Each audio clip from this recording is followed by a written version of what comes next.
Excuse me, what's the meaning of that?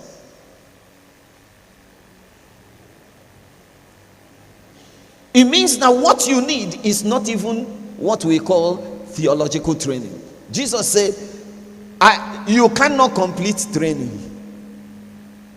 But he said, how be it? When he is come, the Spirit of truth, he will guide you into all truth. Bible school is good. I have a master's degree. Are you with me? But it's useless if you don't have the Holy Ghost. It is the Holy Spirit that will guide you into the kernel of the truth of the Bible. It doesn't matter who was your professor at seminary. When it comes to the nitty-gritties of this job, you can only learn it under the Spirit. Am I making sense to you? You know why I'm raising these matters? Ministers complain a lot. You know, as a general overseer, I hear complaints that you know the terrain we are operating. You know the area we are operating. So, I shouldn't expect results. The area is crippling you, but it cannot cripple the Holy Spirit. The reason why you are reminding me about the area is you lost focus of what you need. You've forgotten what you are empowered. There's a man, I'm trying to remember his name now. I went to Kogi to visit my mission field. And we needed to open up more grounds. So I asked how we could, access indigents who would speak their language. So I was told that there was a man that ran a school. So I went to see the man. Brethren, you see this auditorium? If you pack 5 of it, it will enter his auditorium. In a village in Kogi. That's a man that understands the dynamics of the Spirit. You don't need to be in Lagos to pastor a mega church.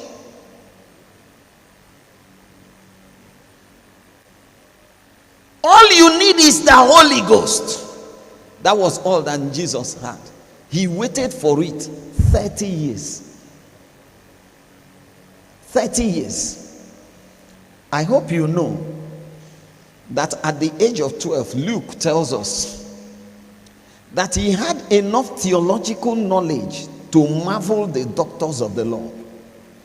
If you read Luke chapter 2, Luke tells us that when he entered the temple, he was asking the doctors questions. Luke says something. They marveled at his answers. The marvel was not at the answer of the doctors of the law. It was the doctors of the law that were marveling at his answers. So he asked questions, he gave the answers. Why? The doctors of the law didn't have answers to Jesus' question at 12. But his ministry didn't start until 18 years later. Why? If you know enough to marvel your professor, will you still be sitting? That's the problem.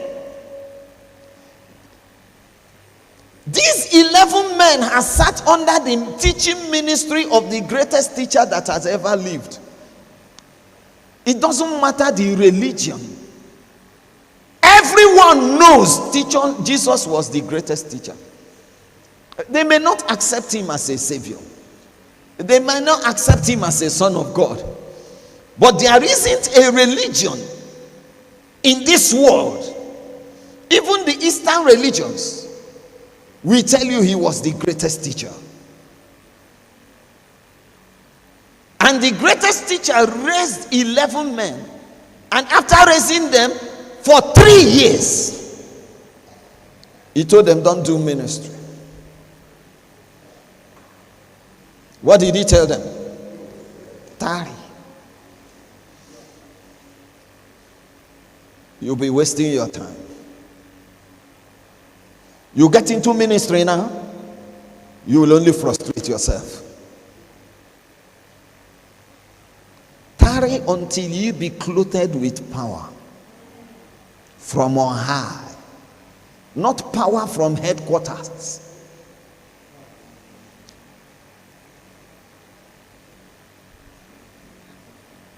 I am the Archbishop of Nigeria of my synod. If I call you today and call you bishop, everybody in my synod will call you bishop. You don't need the consecration. Any day you're ready, we will consecrate you. That is power from headquarters. Did you hear what I just said? That the GO can write you a letter that you are now being elevated to regional pastor of so province. What's that one?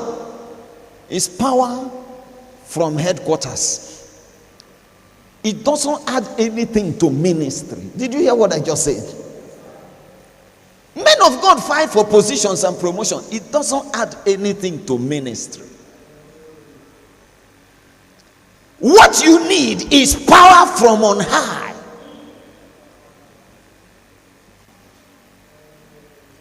If you're clothed with power from on high, it will announce you. Did you hear what I just said? It will announce you. You cannot be subdued. Men may not like you, but you can never give up on an anointed fellow. Hallelujah. I want to show you something you will need to do and break through in your own areas. I learned this through a hard experience. And God taught me. Acts of Apostles is a continuation. And don't forget that those who are continuing are those who learned from the beginning. You remember when they wanted to choose a replacement, what were the conditions? They said the young man must have been with us from what? John's baptism till what? Ascension. So he had learned. He passed through the course. And what did they learn? One of the greatest things these men learned was taught them on request. Scripture says in Luke chapter 11 that one day Jesus was praying. And when he finished, his disciples came to him and said, teach us to pray as John taught his disciples. Stop. If you read Acts of Apostles chapter 3, you will read that Peter and John were heading to the temple at the hour of prayer. Is it not so?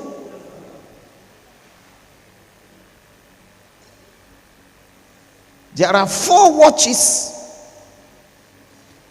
The Jews prayed every 3 hours. These men that prayed every 3 hours came to Jesus and said to Jesus, teach us to pray. Excuse me. That tells us that there is something about prayer which they were not doing. Am I talking to you? It's good to pray long, but it's better to pray well.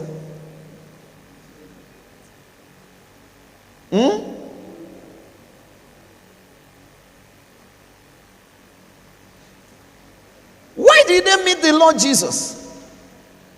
They prayed every 3 hours and they could not cast one demon. 9 of them. You remember the story of the Mount of Transfiguration? Jesus went with 3. 9 were down.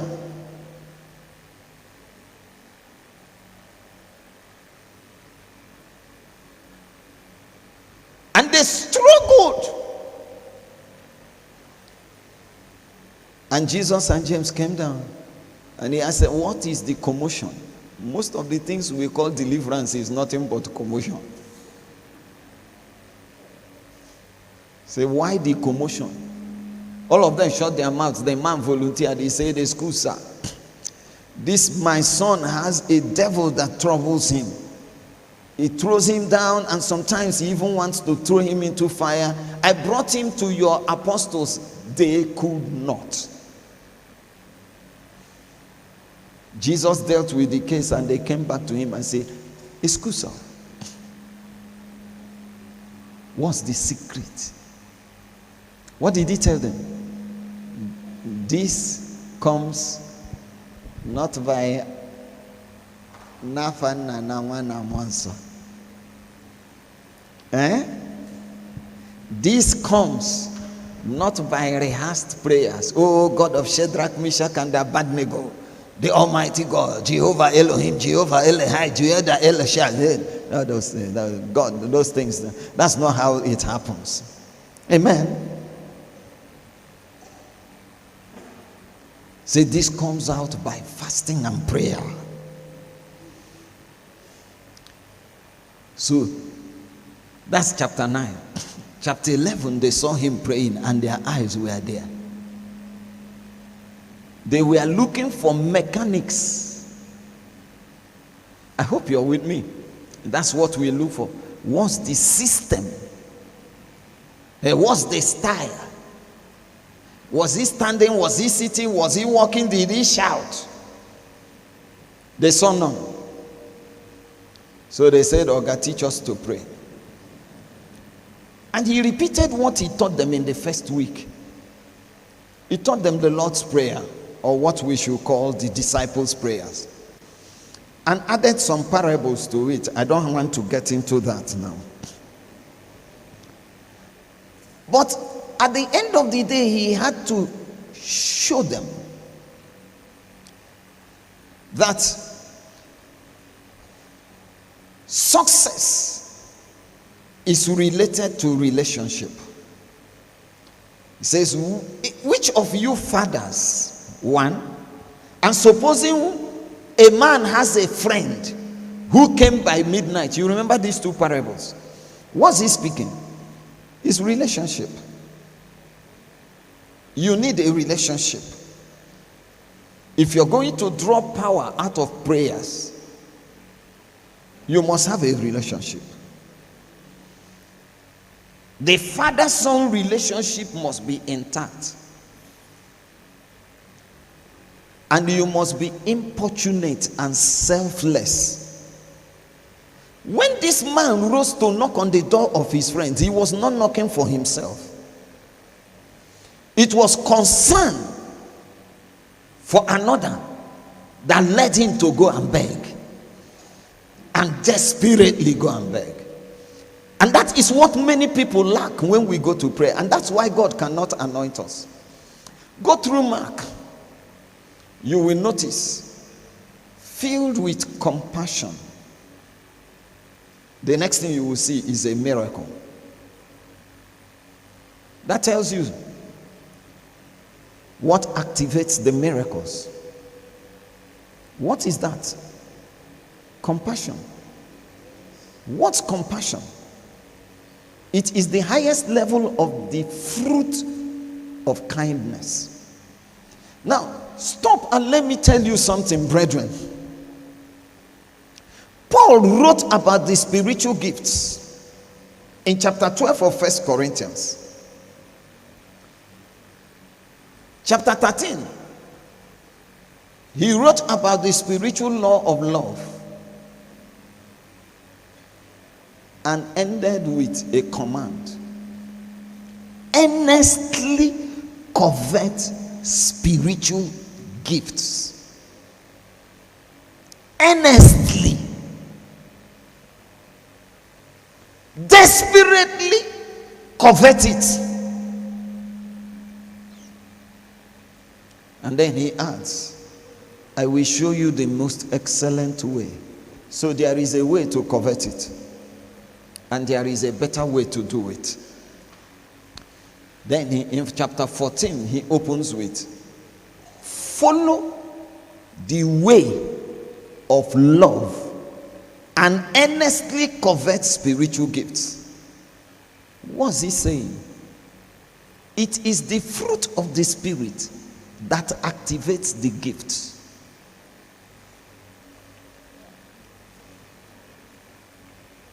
I will repeat myself. It is the fruit that activates the gifts.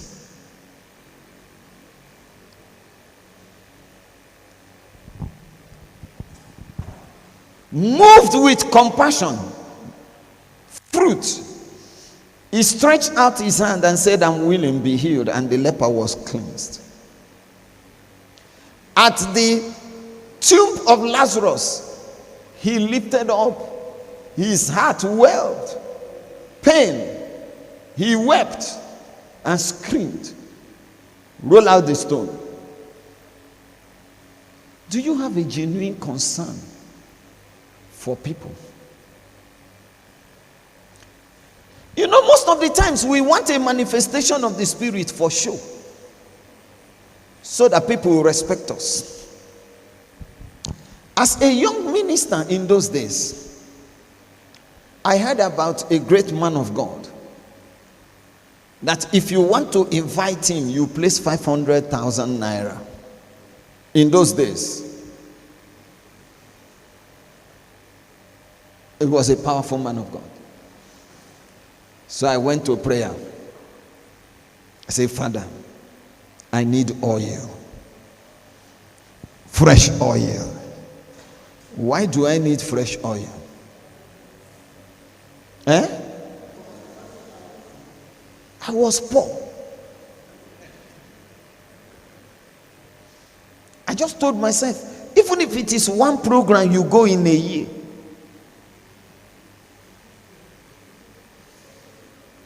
amen. Amen.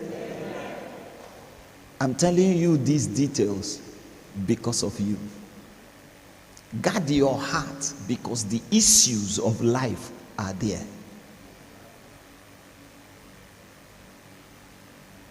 Most of us are our own enemy. The disposition of our hearts. We are so selfish, so self-centered, that we corrupt even the best of activities. So God does not respond.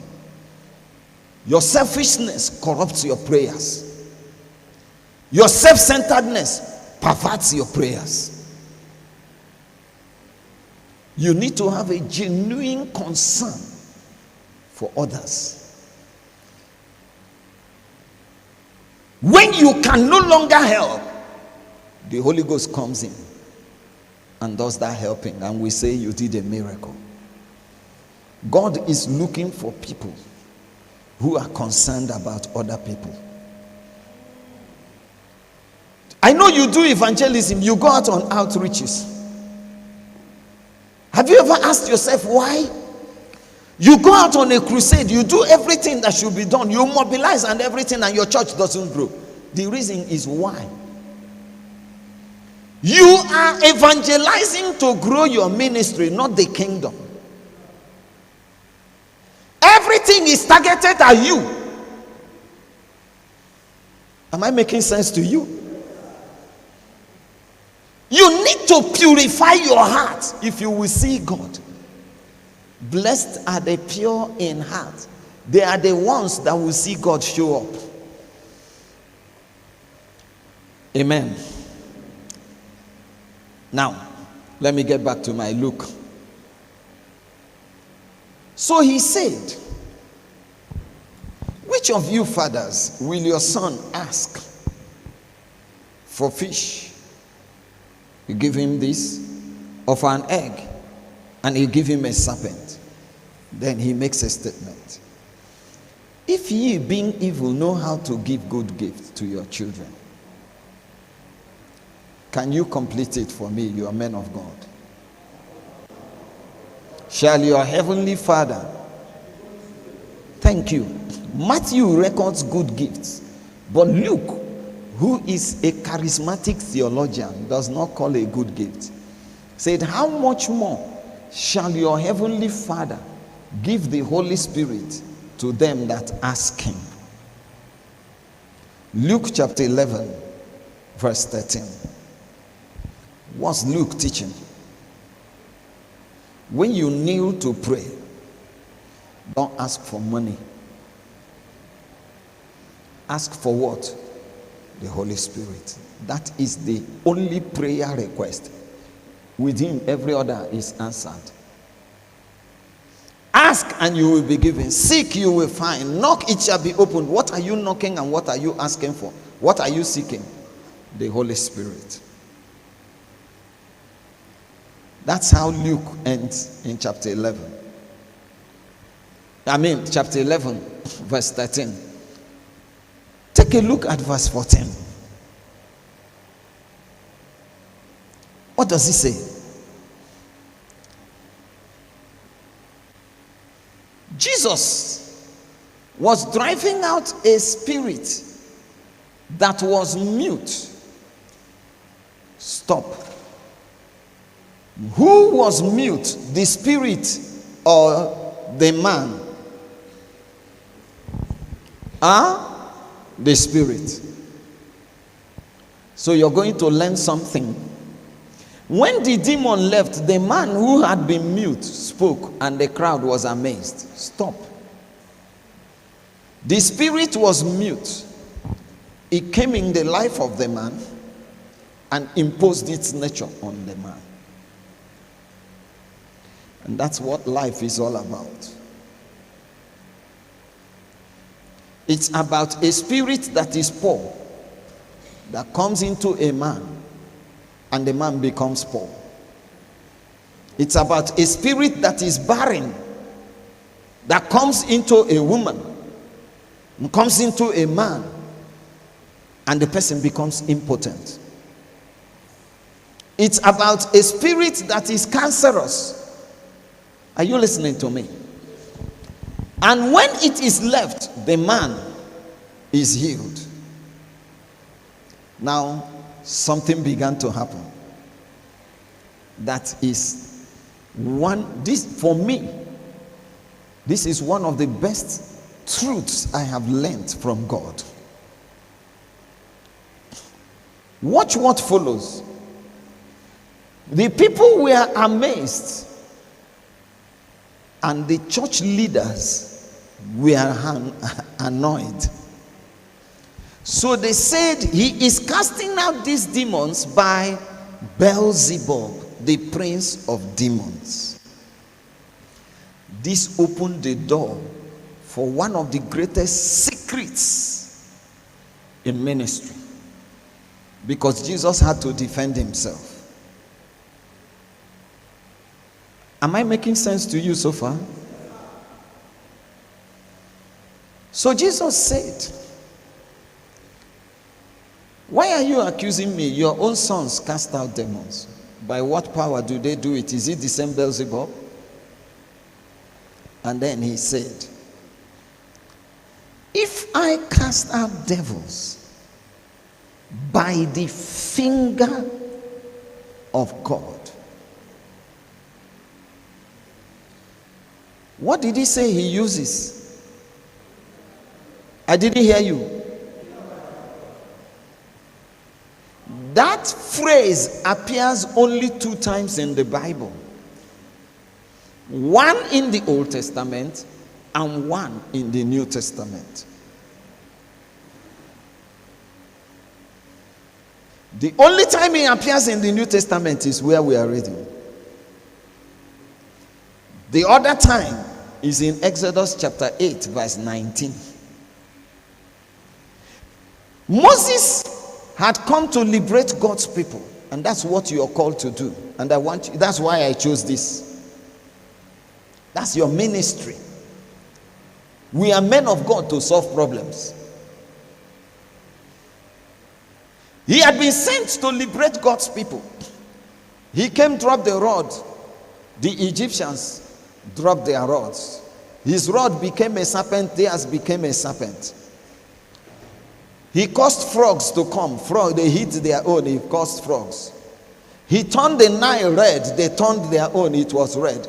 Everything he did, they did.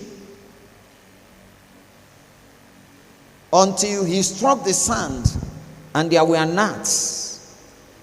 The Egyptians tried it and they couldn't. Then they came to Pharaoh and said to him, "This is the finger of God." And that is what Jesus says he uses to deal with the devil. Are you listening to me? So we need to look at that statement before I make progress. How many of you are enjoying? How many of you? Okay. I'm encouraged so I can continue. If I'm boring you, just let me know, I stop quickly.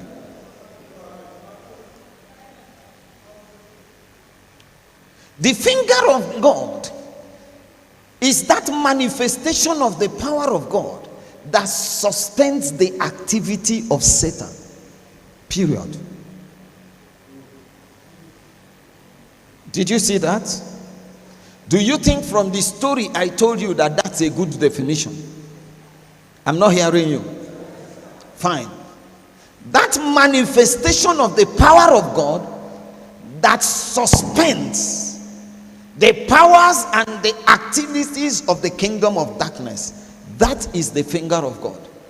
So Jesus is saying that if you're going to demonstrate power,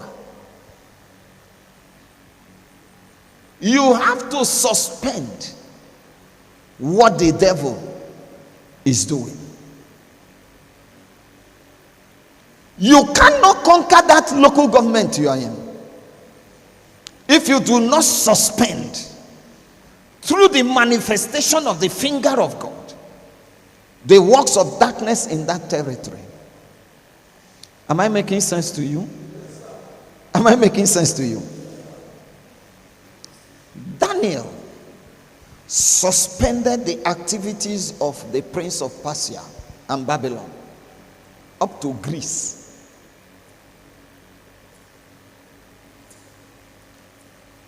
That's the finger of God. So how do you do this?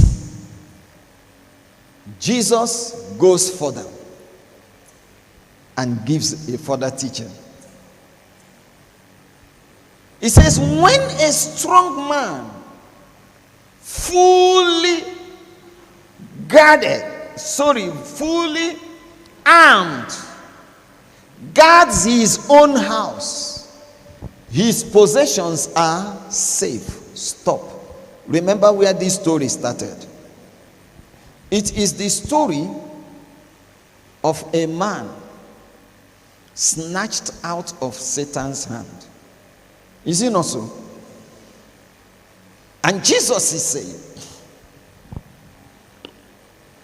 I had to confront a strong man.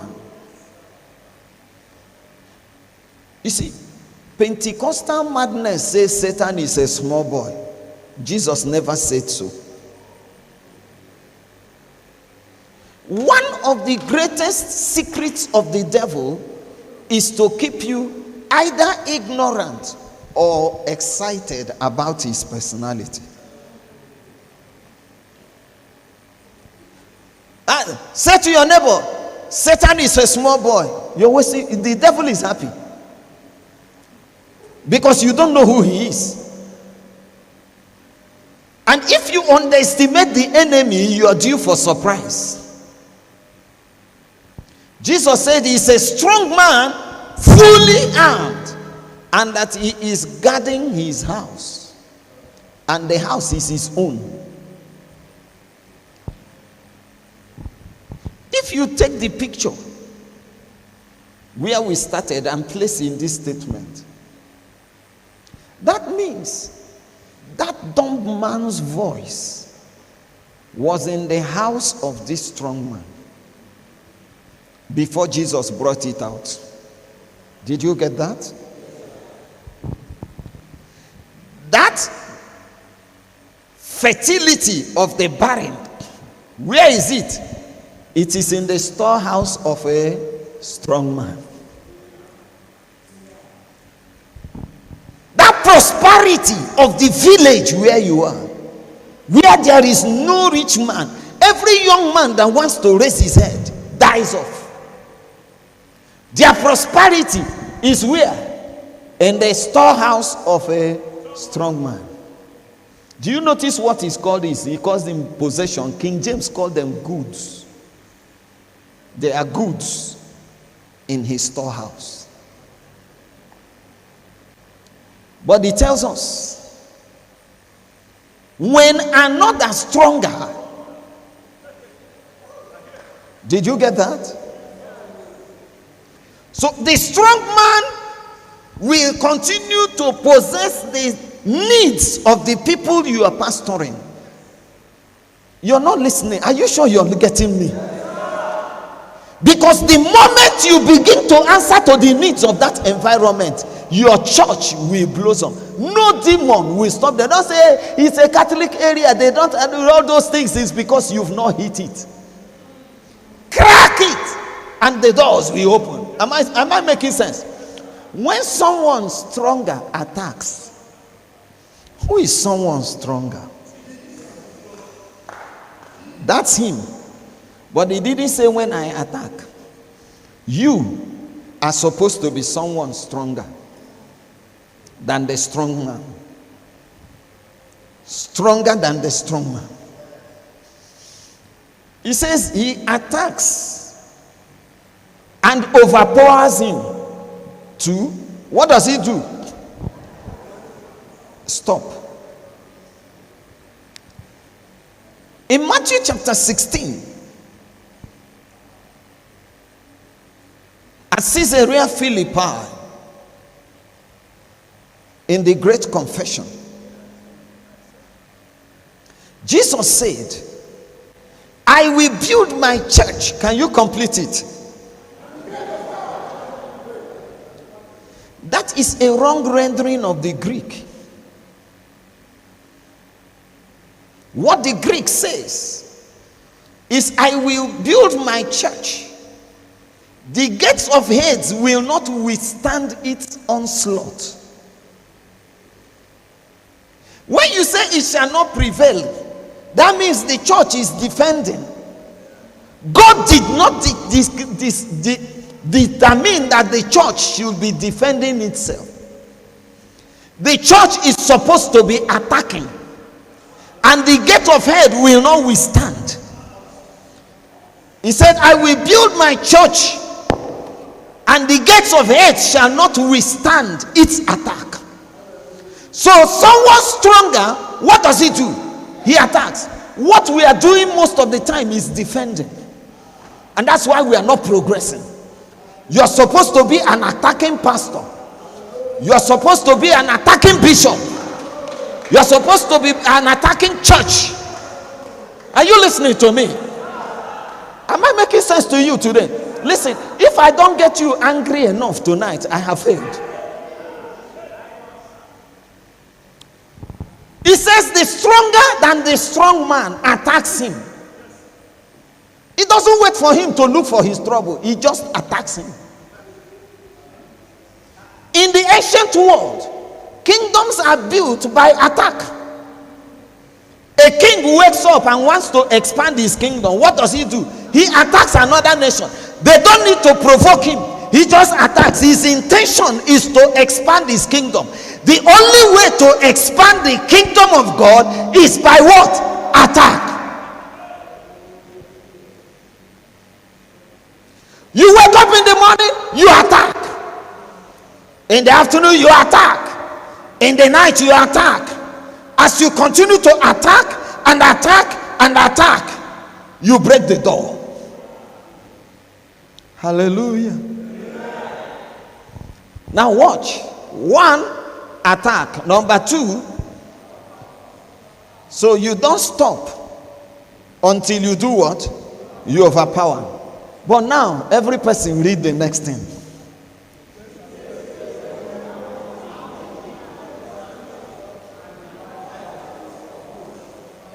Can I have the King James Version?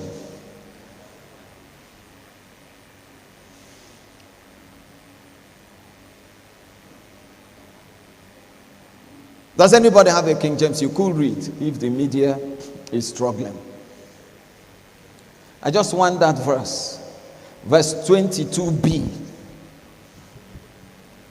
He taketh away the armor in which he trusteth. Then he can plunder him.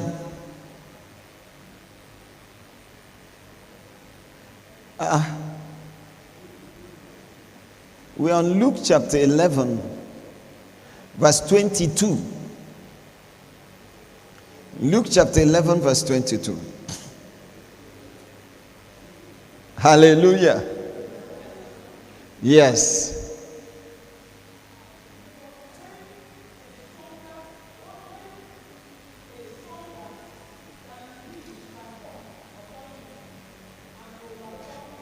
When a stronger than he shall come upon him and overcome him, he taketh from him all his armor, wherein he trusted. That is when he can plunder him. Now watch. Attacking doesn't bring plunder. Overcoming doesn't bring plunder. You can only plunder the strong man when you disarm him of the armor which he trusts. Stop. You can take every other armor, but there is one armor he trusts. As long as he has that armor, you can't plunder his house. The question is, what is this armor in the hands of Satan that he trusts more than any other armor? The answer is in the book. We are reading Luke, and he's teaching us what Jesus began to do and to teach. Jesus has plundered this man, but he's showing us the secret. What went on? What we are seeing is the plundering. He's telling us, don't mind what you are seeing. There is an underground job that we did. We attacked. We overcame. And we took the armor. So when did Jesus attack Satan? That's a question. Many of you say at the cross. Is it not so? The cross had not taken place here. I want to show you. This is pure secret. All your life. I just want, when you remember this, just pray for me. No love offering will be equal to what I'm about to teach you. Are you listening to me? You will not find it in a book on spiritual warfare.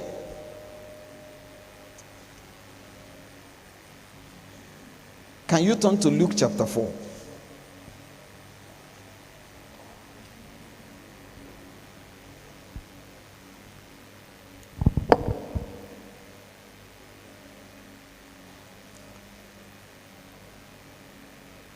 If you're there, say yes.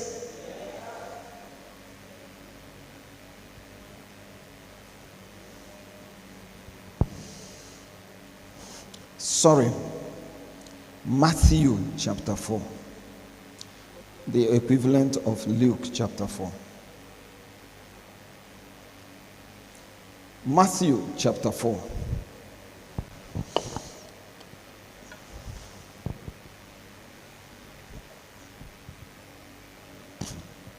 Are you there? In your Bibles, you are there? Can you read, everyone? Matthew chapter 4 verse 1.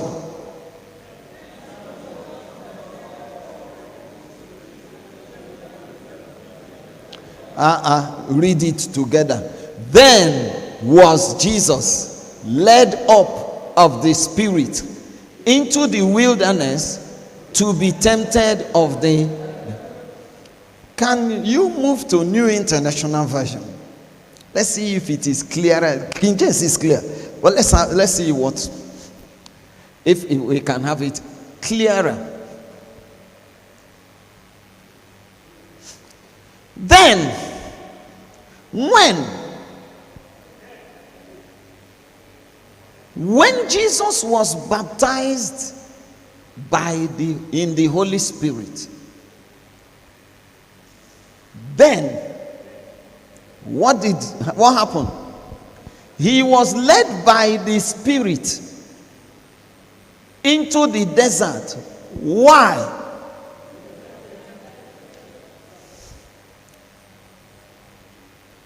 Stop. The Holy Spirit had come on him. He had become one stronger. Okay. Keep this. Give me Acts of Apostles chapter 1 verse 8. King James Version.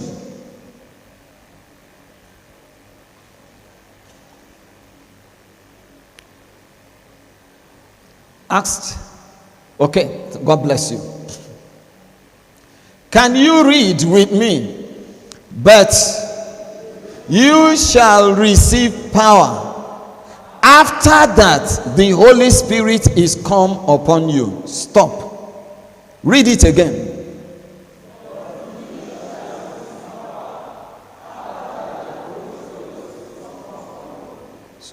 Do you know the meaning of this? The power comes after the baptism.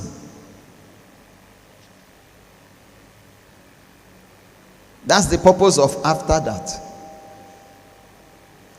You will receive power. After that, the Holy Spirit is come upon you. Now, many people, the NIV doesn't render it like this. No other version renders it like this. This is the only version that renders it this way. I believe it is the correct rendering. For some other reasons, I will show you now. If it is you shall receive power when the Holy Spirit comes, that means everybody that has been baptized also have power. Does it work that way? Okay. After that, can you go back to Luke? Because you want to know what will happen. No, Luke chapter 4. We've left 11. I will get back. I've left 11. Okay, Matthew 4, sorry. Then Jesus was led by the Spirit into the desert to be tempted by the devil. Go to Luke chapter 4 and get us verse 14. Baptized in the Holy Ghost. led to be tempted. Luke chapter 4, verse 14.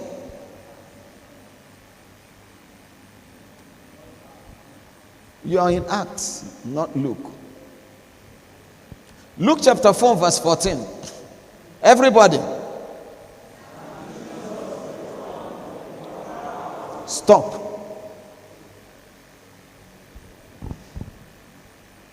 Chapter 3, he was baptized in the Holy Spirit. Chapter 4, 1 to 13, he was led by the Spirit to be tempted. Chapter 4, verse 14, he returned in what? So whatever brings power is in between baptism and this point. And that's temptation. And that's where we fail.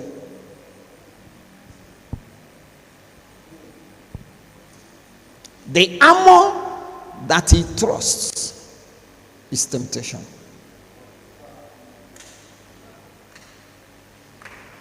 Until you disarm him of it, you don't return in power. Sad news for many. Did you hear what I just said? That is the armor. He walked against Adam. He walked against David. Call them. This armor. Solomon. Samson. This armor. That's why he trusts it. Whenever he brings it, it works. But with Jesus, he didn't. So he returned in what? Power. Then he can plunder the house.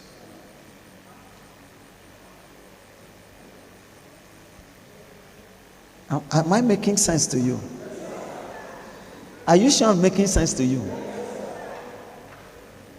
This is spiritual warfare.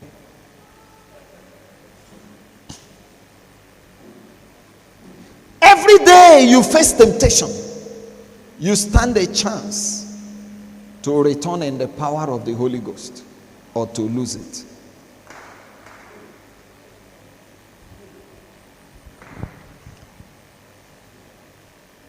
Did you hear what I just said? You see, many Christians are like Isaac, who sell their birthright and still, like Esau, who sell their birthright and expect the blessing. The birthright is a check. If you lose it, you can't cash a blessing. Temptations are aimed at stealing your check. You can't cash miracles. Did you hear what I just said? I'm going to close by telling you a story. When I learned this, incidentally, it was 2003 that God taught me this, alongside other things that I don't have time to deal with. But I'll just show you this. 2003, I just had a child. We were married 98. My first child came 99. And the others refused to come. So, that was the beginning also of the crisis in the Anglican Church. There was a crisis in Enugu Diocese then. And my boss was caught at the center of it. And some bishops advised him to leave Enugu Diocese for his home diocese to secure his ministry because he was going to be ruined. I didn't know. He had problems on what to do with us as his assistants. So he called me and told me that he was sending me to pioneer a church at Achara Layout. So we did I came to the Anglican from the Pentecostal. So I obviously had my Pentecostal ideology. So we went to a nursery school and started with about 10 families or thereabouts, almost 20 members. And we started at the wrong time. We started 10th December. Why is it a wrong time? Because holiday is coming and it's a long one. If you gather and they go on holiday, when they come back, they may not come back to you. So I began to pray. And the Holy Spirit told me to fix meetings very early in the year. There's what is normally called the Universal Week of Prayer. So I decided that I was going to teach spiritual warfare under the guidance of the Holy Spirit. That was when he taught me this.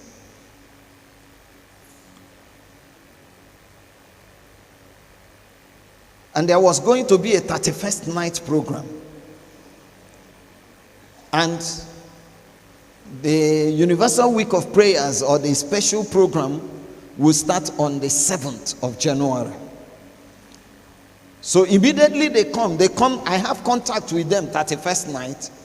These were all ideas that the Holy Spirit put in my mind. And after 1 week, we'll start something that will attract them again. We can go around. They will have a reason to visit church again. So I announced that everybody should come. The church was growing. They must come wherever. This is this. We must gather for 31st night. I don't know the things I say to them.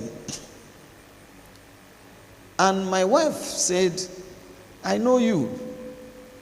This one, you are planning programs. We will be lonely. Why don't you allow me travel with my father and my siblings to our home? We will come back and join you in program.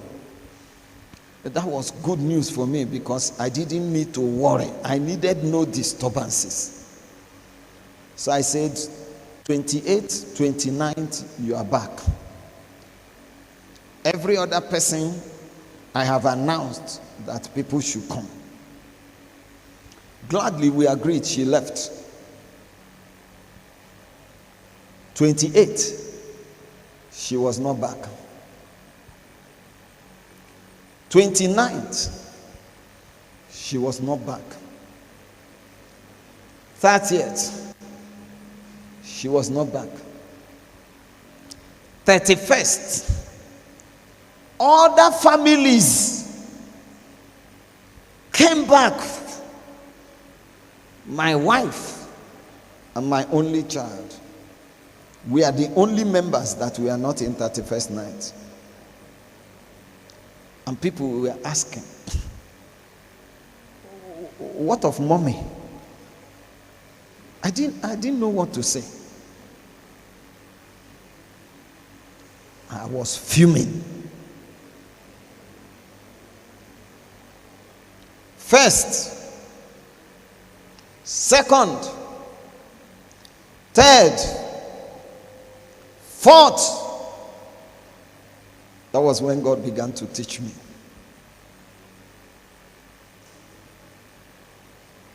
It was a long series of teachings.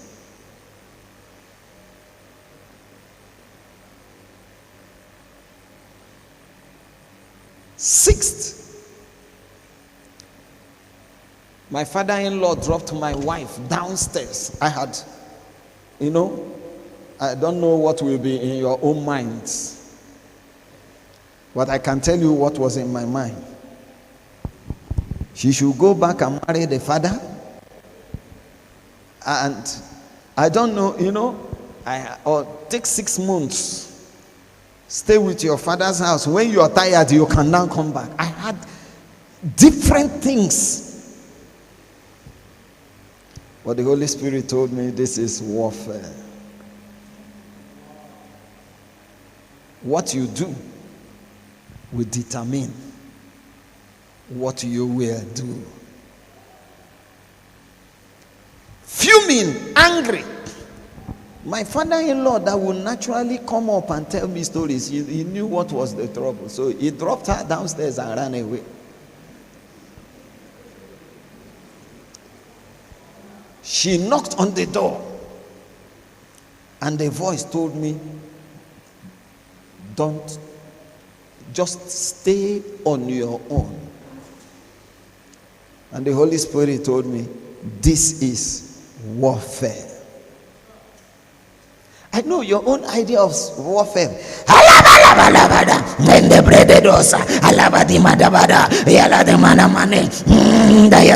bind you, I lose you, I kill you, I bury you.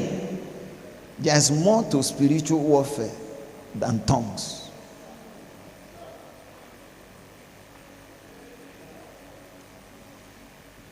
I had not eaten for 3 days because I was angry. I lost my appetite. She knocked a second time. And the Holy Spirit told me, this is warfare. So I stood up, opened the door. She was literally shaking, not knowing whether she should come in or stay out. I spread my hands and hugged her. She started crying. I had won. Now listen. That evening was our first session. I had 11 new members. They came, they stayed. The next day, I had 11 new members. They came, they stayed. The third day, 11 new members. They stayed. Fourth day, 11 new members. This happened till Saturday. I had 2 sessions on Saturday. I had 22 new members. Sunday, 2 sessions. I had 22 new members. 10 sessions, and I had 300 new members. My church grew by 300 in 1 week.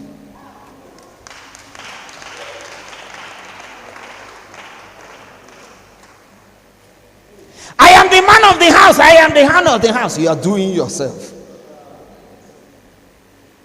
As the lust of the flesh. Did you hear me? If you are going to bind the strong man and disarm him, you must conquer yourself first. That's the secret. I'm sure as I'm talking, many of you now know what is holding you. And I want us to bow our heads and talk to God about it. Let us pray.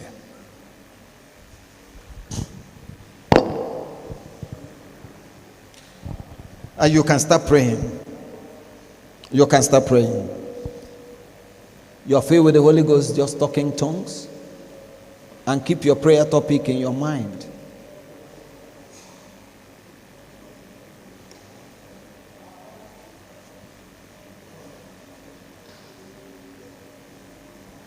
You are baptized in the Holy Ghost.